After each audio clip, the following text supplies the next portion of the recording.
नमस्कार, भक्ति दर्शन समाचारमा स्वागत छ। उपस्थित छु म हेमा शर्मा। आज मिति 2080 साल ज्येष्ठ महिनाको 21 गते बुधबार, पिङ्गल नाम संवत्सर सूर्य उत्तरायण ग्रीष्म ऋतु आषाढ कृष्ण पक्षको एकादशी तिथि 10 बजेर 22 मिनटसम्म उपरान्त द्वादशी तिथि। चन्द्रमा मेष राशिमा इस बीच सम्मत 2023 जुन महिनाको 14 तारिक सक सम्मत 1945 र नेपाल सम्मत 1143। आज सूर्योदय बिहान 5 बजेर 10 मिनटमा र सूर्यास्त साँझ 6 बजेर 59 मिनटमा। सर्वप्रथम अहिलेसम्मका प्रमुख समाचार। आज आषाढ कृष्ण पक्षको एकादशी तिथि योगिनी एकादशी व्रत वैदिक सनातन धर्मावलम्बीहरूले भगवान श्री हरिनारायणको पूजा तथा उपासना व्रत गरेर मनाउँदै यस दिन व्रत बसेर भगवान नारायणको प्रतिमा स्थापित गरी श्रद्धापूर्वक पूजा पाठ, विष्णु सहस्रनाम पाठ, भजन कीर्तन, गौ तथा दिन दुखीको सेवा दान आदि गर्ने चलन।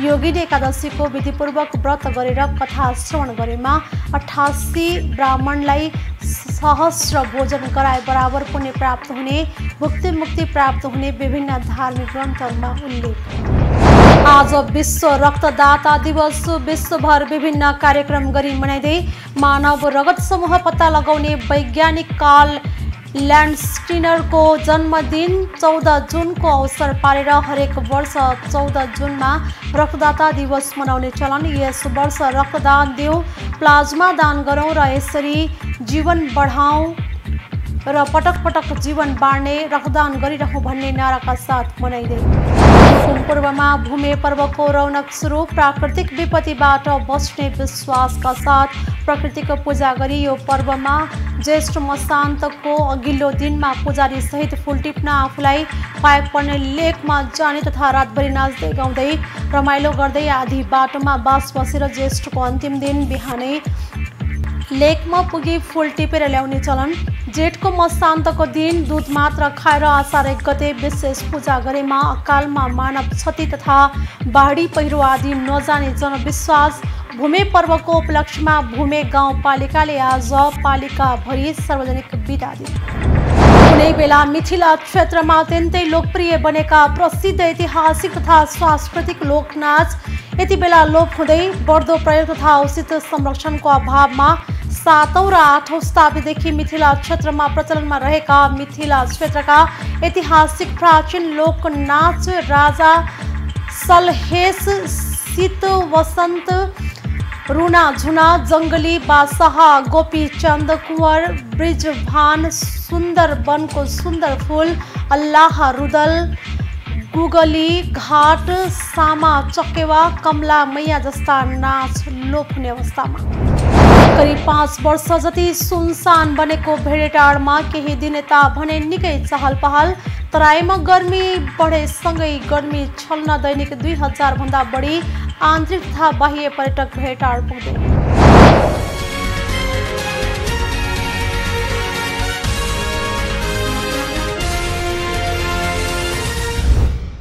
अब समाचार विस्तारमा।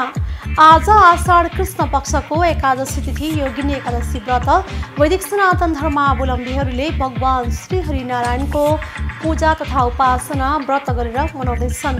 यस दिन व्रत बसेर भगवान नारायणको प्रतिमा स्थापित गरी श्रद्धापूर्वक पूजा पाठ, विष्णु सहस्रनाम पाठ, भजन कीर्तन, गौ तथा दिन दुखीको सेवा दान आदि गर्ने गरिन्छ। यसरी व्रत गरेर दिनभरि निर्जल जलाहार, फलाहार आदि गर्न सकिन्छ। साँझमा आरती पश्चात फलाहार तथा आफ्नो स्वास्थ्य अनुकूलता अनुसार 1 छाक शुद्ध सात्विक भोजन प्रसाद समेत ग्रहण गरेर व्रत बस्न सकिने नियम छ। एकादशीमा पिपलको पूजा गर्नाले सम्पूर्ण पाप नष्ट भई मृत्यु पश्चात स्वर्गलोक प्राप्त हुन्छ भन्ने मान्यता समेत रहेको छ। एक रिपोर्ट। एकादशी व्रतका लागि दशमीको दिनबाट 1 छाक भोजन प्रसाद ग्रहण गरेर भूमिमा शयन गर्नुपर्ने नियम छ। दशमीको सन्ध्याबाट नियमको पालना गर्दै एकादशीका दिन व्रत गरेर द्वादशीको दिन प्रातःकाल स्नान र दान पुण्य ब्राह्मण भोजन र संकल्पपछि समापन हुन्छ। वर्षमा पर्ने हरेक एकादशीको आफ्नै बेग्ला बेग्लै महत्व तथा विशेषता र कथा प्रसङ्गहरू रहेका छन्। यस योगिनी एकादशी बारे पनि युधिष्ठिरले भगवान श्रीकृष्णलाई गरेको जिज्ञासामा भगवान श्रीकृष्णले भन्नुभएको कथा अनुसार अलकापुरी राज्यमा शिवजीका परम भक्त कुबेर राजाको राज्य थियो। उनले पूजा गर्दा फूलको प्रयोग गर्ने गर्दथे र यसरी राजाको पूजाका लागि हेमाली नामक मालीले फूल ल्याउने गर्दथे। एक दिन हेमालीले राजालाई दैनिक पूजाको फूल ल्याउन भुलेर आफ्नो स्त्रीसँग मानसरोवरमा रमण गर्न थाल्दछन्। राजा कुबेरले पूजाका लागि विलम्ब भएपछि यक्षीहरूलाई हेमालीको खबर ल्याउन पठाए।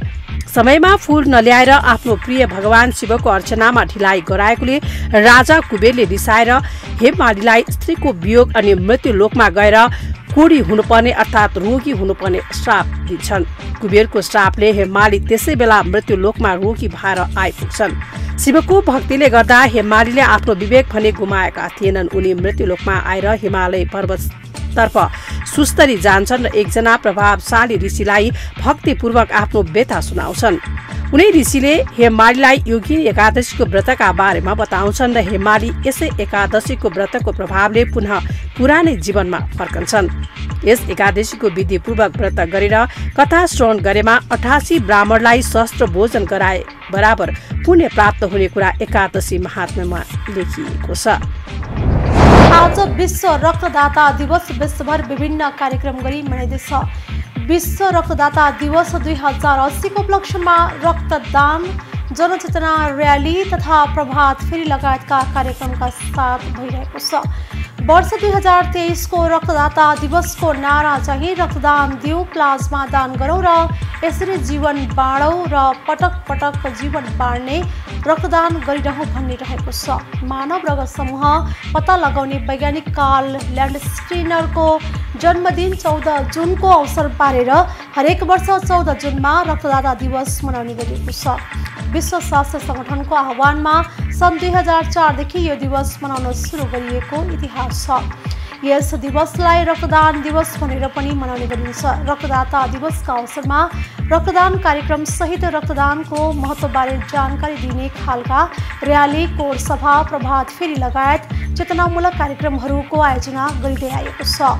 रगतको महत्त्व बुझाउँदै आवश्यकता बारे जनचेतना फैलाउन र मानव जीवन बचाउने रक्तदाताहरूको योगदानप्रति कृतज्ञता स्वरूप एक अभियानका रूपमा यो दिवस मनाउने गरिएको छ। एक रिपोर्ट। रक्तदानको आवश्यकताबारे जागरुकता बढाउन यो दिवस मनाइन्छ। यस दिवसले नयाँ रक्तदाताका रूपमा युवाहरूलाई उत्प्रेरित गर्न एवं नियमित रक्तदाताहरूलाई सम्मान गर्न स्वयंसेवी भावना बढाउँदछ। रगतको आवश्यकतालाई परिपूर्ति गर्न रक्तदाताहरूको कदर स्वरूप नेपालमा पनि विक्रम सम्वत 2070 जेठ 30 र 31 गते प्रथम रक्तदाता सम्मेलन समेत आयोजना गरिएको थियो। मानव रक्त समूह 8 प्रकारका हुन्छन् र आफ्ना रगत समूह अनुसारका मेल खाने समूहहरूका रगत उनीहरूमा चढाइन्छ। यसरी रगत दिन या चढाउन अगावै दाताहरूको रगतमा कुनै संक्रमण छ या छैन भनेर जाँच गरिन्छ। यसरी दाताहरूलाई उनीहरूको मेडिकल इतिहास र स्वास्थ्यका बारेमा जानकारी दिइन्छ। सामान्यतया एक पटक रक्तदान गरेर अर्को पटक रक्तदान गर्नुका बीचमा 3 महिनाको फरक राख्ने चलन छ। रक्तदान गर्नका लागि सामान्यतया 50 केजी तौल भएको कम्तीमा पनि 18 वर्ष र बढीमा 60 वर्षको सीमा तोकिएको छ। यस्ता रक्तदाताहरूका सीमाहरू देशअनुसार फरक पनि हुन सक्छन्। हरेक मान्छेको शरीरमा नसामा कुदिरहेको हरेक तन्तुहरूमा आवश्यक कुराहरू पुर्याइरहेको, शरीरको तापक्रम सन्तुलन गरिरहेको अनि हाम्रो प्राण तत्त्वको रक्षा गरिरहेको रगत एक अपरिहार्य कुरा हो। दुर्घटना वा शल्यक्रिया लगायतका समयमा रक्तदान आवश्यक पर्दछ। दुर्घटना वा रोगको शिकार कति बेला कसरी हुन्छ त्यो कसैलाई पनि थाहा नहुने भएकोले रगत हामीलाई या हाम्रा आफन्तलाई आवश्यक पर्न सक्दछ। हामीहरूले रक्तदान गरिने कारण एउटा परिवारले आफ्नो प्रिय सदस्यको जीवन पाउँदछ र समाजमा अकालमै कोही सदस्य गुमाउन नपर्ने वातावरण सृजना हुन्छ। रक्तदान गर्नाले हाम्रो शरीरमा कुनै हानि गर्दैन र एक हिसाबको ताजगी र आत्मसन्तुष्टि प्रदान गर्दछ। नेपालमा पनि पछिल्लो समयमा रक्तदानका लागि स्वयंसेवी संस्थाहरू र सञ्जालहरू बढ्दै गएका छन्। युथ फर ब्लड पाल, healthy citizen Nepal, red cross लगायत थुप्रै संस्था अनि सञ्जालहरूको रक्तदानलाई सहज पार्ने र जनचेतना फैलाउने कार्य वास्तवमै तारिफ योग्य छ। रक्तदाताहरू वास्तवमै जीवनदाता हुन्, त्यसैले नियमित रूपमा रक्तदान गर्न पछि नपरौँ। रगत अभाव मुक्त नेपाल बनाउन सबैजना एकजुट बनौँ। रुकुम पर्वमा भूमे पर्वको रौनक सुरु भएको छ। प्राकृतिक विपत्तिबाट बच्ने विश्वासका साथ प्रकृतिको पूजा गरी मनाइने यो पर्व मगर समुदायको महत्त्वपूर्ण पर्व हो। भूमे पर्वको उपलक्ष्यमा भूमे गाउँपालिकाले आज पालिकाभरि सार्वजनिक बिदा समेत दिएको छ। यो बिदा स्थानीय तह स्थापना भएदेखि नै गाउँपालिकाले दिँदै आएको छ। असारे गते भने लुम्बिनी प्रदेश सरकारले नै रुकुम पर्व र रोल्पामा सार्वजनिक बिदा दिँदै आएको छ।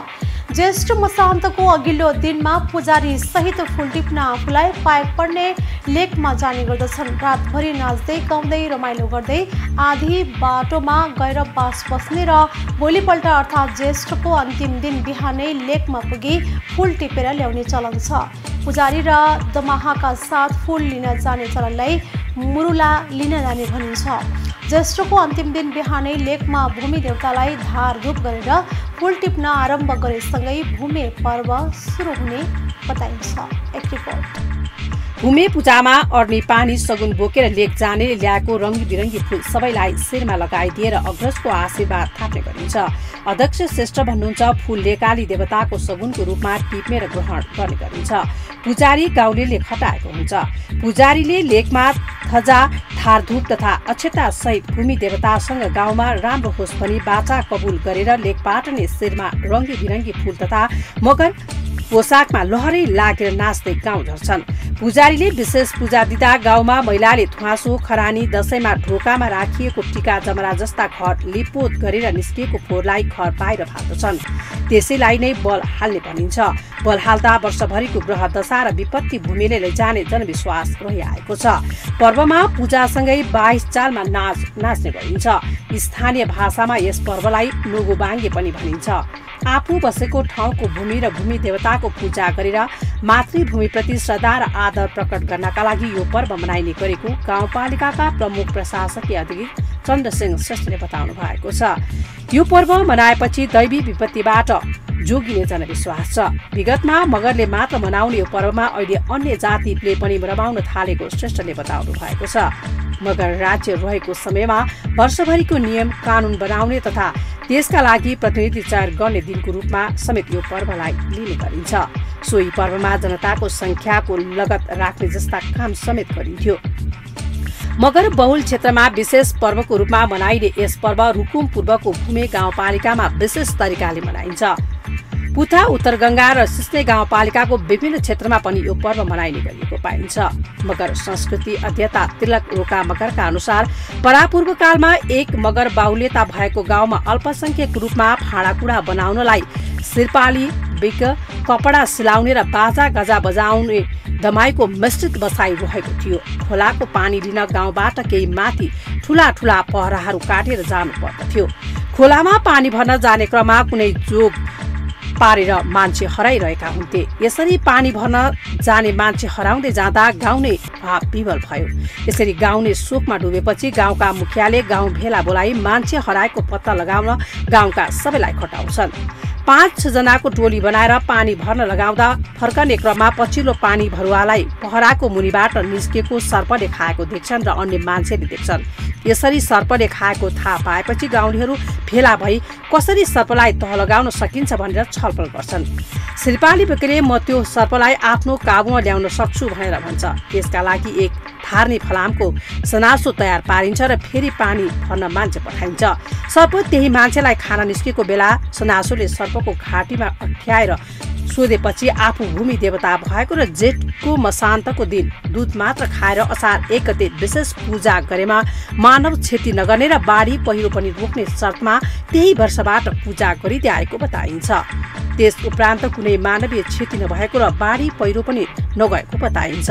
त्यसैले भूमि देवता माथि विजय प्राप्त गरेको उपलक्ष्यमा भूमि पूजा भूमे नाच सुरु भएको इतिहास छ। कुनै बेला मिथिला क्षेत्रमा अत्यन्तै लोकप्रिय बनेका प्रसिद्ध ऐतिहासिक तथा सांस्कृतिक लोकनाच यति बेला लोप हुन थालेका छन्।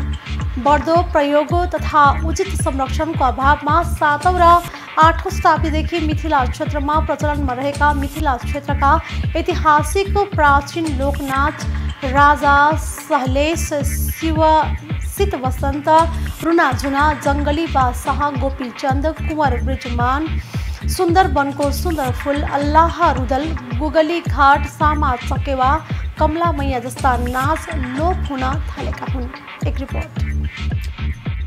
जय बिसहरा, दुलाहा, दयाल सिंह, विदेशिया, दिना फत्री, लोरिक, राजा नल, राजा हरिश्चन्द्र, सती बिहुला, कारिक महराई, सोरबा महाराज महराई, कारिक महाराज, आल्ला रुदल, झगडु मल जस्ता ऐतिहासिक लोकनाच पनि लोप हुन लागेका छन्। लोकनाच लोप हुन थालेसँगै कलाकार रोजगारीको खोजीमा पलायन हुन थालेका छन्। बढ्दो आधुनिकतासँगै ऐतिहासिक तथा प्राचीन लोकगाथाका नाच लोप हुन थालेसँगै नाच कम्पनी बन्द हुन थालेको र योसँगै आफूहरू बेरोजगार भएको वृद्ध बताउँछन्। पहिला प्रतिष्ठाका लागि भए पनि ठूलो रकम खर्चेर ग्रामीण क्षेत्रमा लोकनाच गराइने गरेको उहाँ सुन्नीहरू बताउँछन्। नाच कम्पनी बन्द हुन थालेपछि त्यसमा संलग्न कलाकार रोजगारीका लागि मलेसिया, साउदी, कतार लगायतका खाडी मुलुक तथा छिमेकी देश भारततर्फ पलायन हुन थालेको उनीहरूको भनाइ छ। नाच कम्पनी बन्द भएपछि परिवार पाल्न पनि समस्या भएकोले आफूसँगै नाच कम्पनीमा काम गर्दै आएका साथी रोजगारीका लागि भारतको पन्जाब र लुधियाना गइसकेकाले आफूले पनि भारततिरै जाने सोच बनाएको उनीहरू बताउँछन्। मिथिला क्षेत्रका ग्रामीण क्षेत्रमा लोकप्रिय रहेका यस्ता लोकनाच तत्कालीन सशस्त्र द्वन्द्व कालमा बढी प्रभावित भएको र त्यस यता निरन्तर रूपमा विस्थापित हुने क्रम जारी रहेको कलाकारहरू बताउँछन्। खास गरी विवाह, शुभ कार्य, उत्सव र चाडपर्वको बेला लोकनाच गराउने परम्परा रहेकोमा पछिल्लो समय करिब 10% जति विवाहका बेलामा ग्रामीण क्षेत्रमा मात्र यस्ता लोकनाचको माग आउने गरेको छ।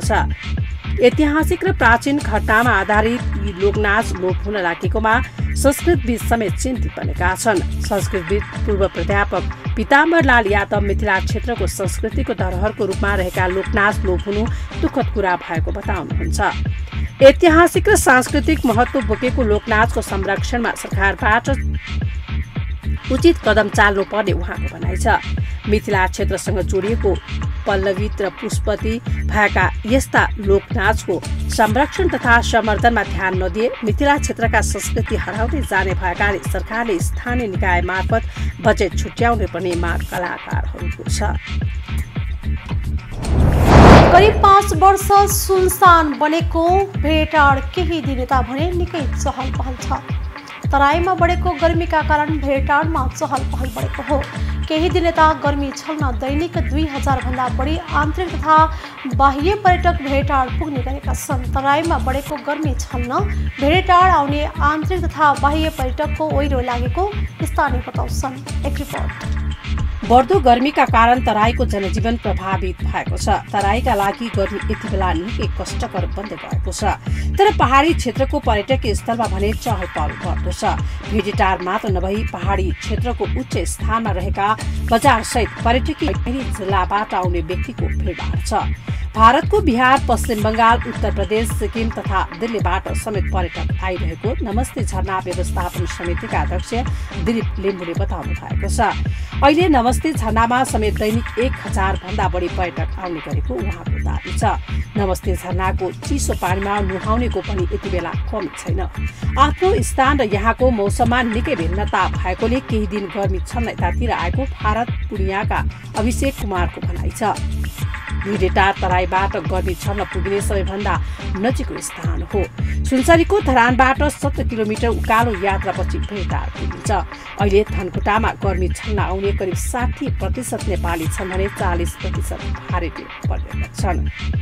धनकुटामा नाम्जे, राजा रानी, हिले, सिधुवा, पाखरीवास लगायत तुलनात्मक रूपमा गर्मी कम हुने स्थानमा आन्तरिक तथा बाह्य पर्यटकको भिड छ।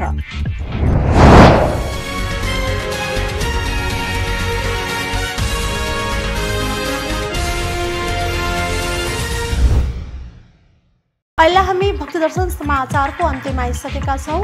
जाँदै प्रमुख समाचार पुनः एकपटक। आज आषाढ कृष्ण पक्षको एकादशी तिथि योगिनी एकादशी व्रत। वैदिक सनातन धर्मावलम्बीहरूले भगवान श्री हरिनारायणको पूजा तथा उपासना व्रत गरेर मनाउँदै यस दिन व्रत बसेर भगवान नारायणको प्रतिमा स्थापित गरी श्रद्धापूर्वक पूजा पाठ, विष्णु सहस्रनाम पाठ, भजन कीर्तन, गौ तथा दिन दुखीको सेवा, दान आदि गर्ने चलन। योगिनी एकादशीको विधिपूर्वक व्रत गरेर कथा श्रवण गरेमा 88 ब्राह्मणलाई सहस्र भोजन गराए बराबर पुण्य प्राप्त हुने, भुक्ति मुक्ति प्राप्त हुने विभिन्न धार्मिक ग्रन्थहरूमा उल्लेख। आज विश्व रक्तदाता दिवस। विश्वभर विभिन्न कार्यक्रम गरी मनाइँदै मानव रगत समूह पत्ता लगाउने वैज्ञानिक कार्ल ल्यान्डस्टिनरको जन्मदिन 14 जुनको अवसर पारेर हरेक वर्ष 14 जुनमा रक्तदाता दिवस मनाउने चलन। यस वर्ष रक्तदान देऊ, प्लाज्मा दान गरौँ र यसरी जीवन बढाउँ र पटक पटक जीवन बाँड्ने, रक्तदान गरिरहँ भन्ने नाराका साथ मनाइँदै पूर्वमा भूमे पर्वको रौनक सुरु। प्राकृतिक विपत्तिबाट बच्ने विश्वासका साथ प्रकृतिको पूजा गरी यो पर्वमा ज्येष्ठ मसान्तको अघिल्लो दिनमा पुजारी सहित फुल टिप्न, आफूलाई पाए पर्ने लेकमा जाने तथा रातभरि नाच्दै गाउँदै रमाइलो गर्दै आधी बाटोमा बास बसेर ज्येष्ठको अन्तिम दिन बिहानै लेकमा पुगी फुल टिपेर ल्याउने चलन। जेठको मसान्तको दिन दुध मात्र खाएर आषाढ 1 गते विशेष पूजा गरेमा अकालमा मानव क्षति तथा बाढी पहिरो आदि नजाने जनविश्वास। भूमे पर्वको उपलक्ष्यमा भूमे गाउँपालिकाले आज पालिकाभरि सार्वजनिक बिदा दिए। कुनै बेला मिथिला क्षेत्रमा अत्यन्तै लोकप्रिय बनेका प्रसिद्ध ऐतिहासिक तथा सांस्कृतिक लोकनाच यति बेला लोप हुँदै बढ्दो प्रयोग तथा उचित संरक्षणको अभावमा 7औं र 8औं शताब्दीदेखि मिथिला क्षेत्रमा प्रचलनमा रहेका मिथिला क्षेत्रका ऐतिहासिक प्राचीन लोकनाच राजा सलहेस, शीत वसन्त, रुना झुना, जङ्गली बादशाह, गोपीचन्द, कुँवर, ब्रिजभान, सुन्दर वनको सुन्दर फूल, अल्लाह रुदल, गुगली घाट, सामा चकेवा, कमला मैया जस्ता नाच लोप हुने अवस्थामा करिब 5 वर्ष जति सुनसान बनेको भेडेटारमा केही दिन यता भने निकै चहल पहल। तराईमा गर्मी बढेसँगै गर्मी छल्न दैनिक 2000 भन्दा बढी आन्तरिक तथा बाह्य पर्यटक भेडेटार पुग्दै। अहिले भक्तदर्शन समाचार यति नै। सामाजिक सञ्जाल मार्फत हामीसँग जोडिनका लागि फेसबुक तथा ट्विटरमा लाइक तथा फलो गर्न सक्नुहुनेछ भने युट्युब मार्फत पनि हामीलाई प्रत्यक्ष हेर्न सक्नुहुनेछ। त्यस्तै कुनै सल्लाह सुझाव तथा प्रतिक्रिया भएमा भक्तदर्शन@mountaintv.com मा हामीलाई पत्राचार गर्न सक्नुहुनेछ।